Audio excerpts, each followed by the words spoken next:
लोकसभा निर्वाचन के बाद मैंने कहा था कि मैं हर विधानसभा क्षेत्र में पहले जाऊंगा और हर विधानसभा क्षेत्र में कार्यकर्ताओं का सम्मेलन हो चुका है। सभी विधानसभाओं में मैंने हिस्सा लिया और उसके बाद सभा स्तर पर भी यदि कोई कार्यक्रम आयोजित होता है तो इतना बड़ा कार्यक्रम हो जाता है, इतना बड़ा कार्यक्रम हो जाता है कि सभी लोगों से प्रत्यक्ष भेंट होना संभव नहीं होता। इसीलिए मैंने फैसला किया कि मंडल स्तर पर जाऊंगा। यह बात सच है।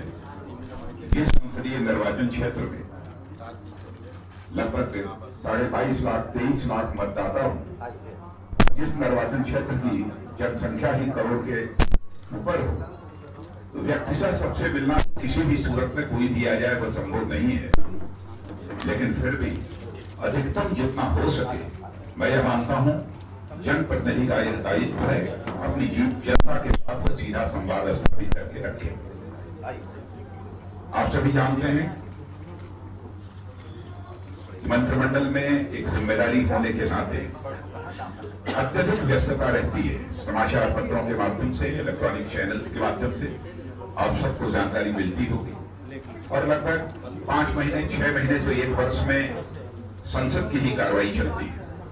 उसके अतिरिक्त भी देश में बहुत सारी हमारी पड़ोसी देशों के साथ जो सीमाएं हैं वहां जाना पड़ता है। उग्रवाद, नक्सलवाद, आतंकवाद से प्रभावित जो क्षेत्र है इन क्षेत्रों में जाना होता है। विभिन्न राज्य सरकारें हैं, राज्य सरकारों के भी कार्यक्रम होते रहते हैं। चूंकि राज्यों के साथ भी सेंटर के केंद्र के अच्छे संबंध रिश्ते बनाकर रखना यह हमारे मंत्रालय की जिम्मेदारी है। इसलिए राज्य सरकारों के साथ भी मुझे बराबर संवाद बनाकर रखना पड़ता है। स्वाभाविक रूप से व्यस्तता अधिक रहेगी, लेकिन जैसा मैंने पहले तय किया था उसी अपने दायरे के आधार पर मैंने कहा कि जो कुछ भी हो जाए लाख व्यस्तता के बावजूद भी अपने संसदीय निर्वाचन क्षेत्र के लिए मैं समय निकालूं और जब भी एक दिन का भी यदि समय मिलता है तो मैं आता हूं। आवास पर भी भारी भरकम भीड़ होती है। कोशिश करता हूं कि सभी से बातचीत हो जाए। यह बात सच है कि अब जहां 10,000, 15,000, 20,000 यदि काम आएंगे तो हो सकता है कि बहुत सारे लोगों के न हों, लेकिन बहुत सारे लोगों के काम होते भी हैं। दिल्ली भी लोगों का जाना होता है, दिल्ली भी लोगों के साथ एक मुलाकात होती है। जैसे 9 बजे से दिल्ली का काम शुरू हो जाता है और रात्रि के 9:30, 10 ये बज जाते हैं वहां भी। जहां तक कि संसदीय निर्वाचन क्षेत्र के विकास का प्रश्न है, आप लोगों को समाचार पत्रों के माध्यम से भी जानकारी मिली होगी कि हमारा यह रिंग रोड लखनऊ के चारों तरफ 105 किलोमीटर इसका काम मैंने पूरा, क्योंकि प्रोजेक्ट बनना, डीपीआर बनना, फाइनल प्रोजेक्ट रिपोर्ट तैयार होना, इन सब में समय लगता है। राज्य सरकार की भी इसमें भूमिका है। राज्य सरकार की तरफ से भी रिपोर्ट मांगी जाती है और डीपीआर वगैरह तैयार करने के संबंध में राज्य सरकार कितना सहयोग कर रही है, यह सब सारी चीजें चलती हैं। काफी हद तक वो कार्रवाई पूरी हो चुकी है। मेरा अनुमान है कि 2-2.5 महीने के अंदर ही यह सेंट्रल कैबिनेट के सामने यह प्रस्ताव पारित हो जाएगा और हमारा यह रिंग रोड का काम उसके बाद 3-4 महीने के अंदर प्रारंभ हो जाना चाहिए। शायद लोगों को अनुमान नहीं होगा कि यह रिंग रोड बनने से लखनऊ का कितना बड़ा फैलाव होगा। ट्रैफिक जाम यह मैं समझता हूं कि 35 to 40% अपने आप मिनिमाइज हो जाएगा, वह कम हो जाएगा।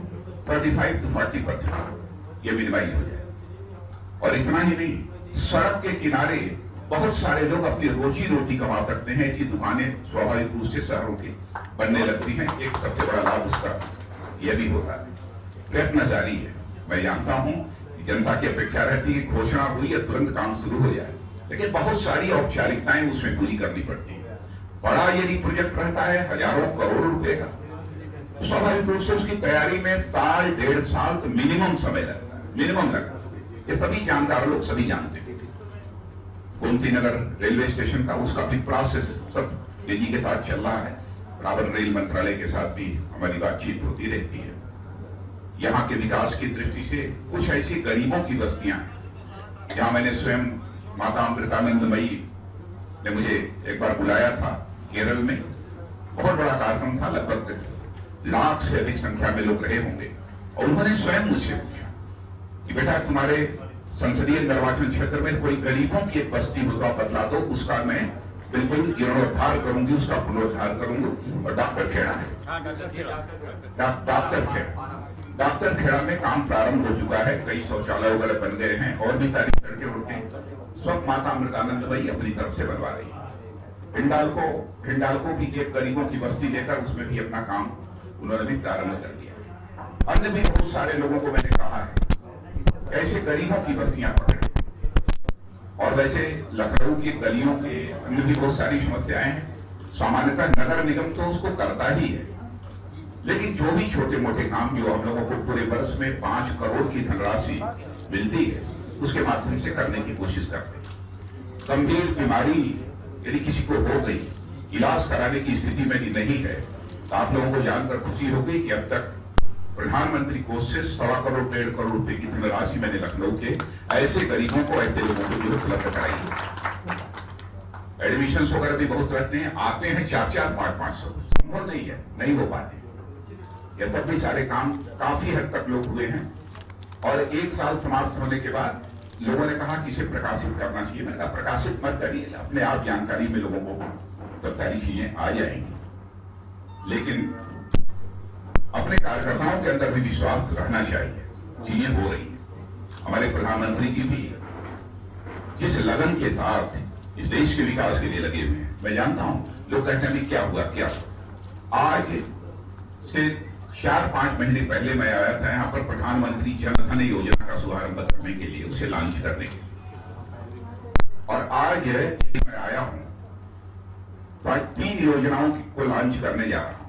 3 योजनाओं, उसकी जानकारी कल के समाचार पत्रों में आपको प्राप्त होगी। एक भी व्यक्ति से हिंदुस्तान का नहीं बचेगा जिसे सामाजिक सुरक्षा में मिल जाए, जिसे वित्तीय सुरक्षा में मिल जाए, एक व्यक्ति भी हिंदुस्तान का नहीं बचेगा।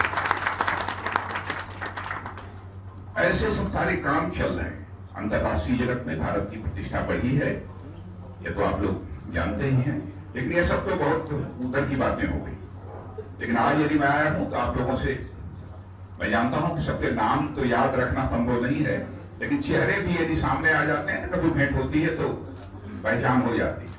ऐसे ही अनौपचारिक बातचीत करने के लिए और आप लोगों से मिलने के लिए, क्योंकि चुनाव का समय हो अथवा अन्य कोई अवसर हो, प्रमुख जिम्मेदारी का कोई निर्वाह करता है तो आप ही सब करते हैं। इसीलिए मैंने तय किया था कि नंबर 1 से शुरू करिए, फिर मैं आऊंगा 24-25 को, फिर आऊंगा, कल रहूंगा। कल एक कार्यक्रम है फैजाबाद में, एक चिकित्सालय का, वहां पर शिलान्यास करना है। उसके बाद मैं फिर लौटूंगा 24-25 में, मैं यही रहूंगा, और फिर अन्य भी जो मंडल हैं उनके काम होते रहेंगे। तो मैं चाहूंगा कोई परिचय हो जाए, कोई ऐसी खास बात हो तो आप लोग मुझे बता भी दें, फिर देखेंगे उसमें कितना संभव हो पाता है।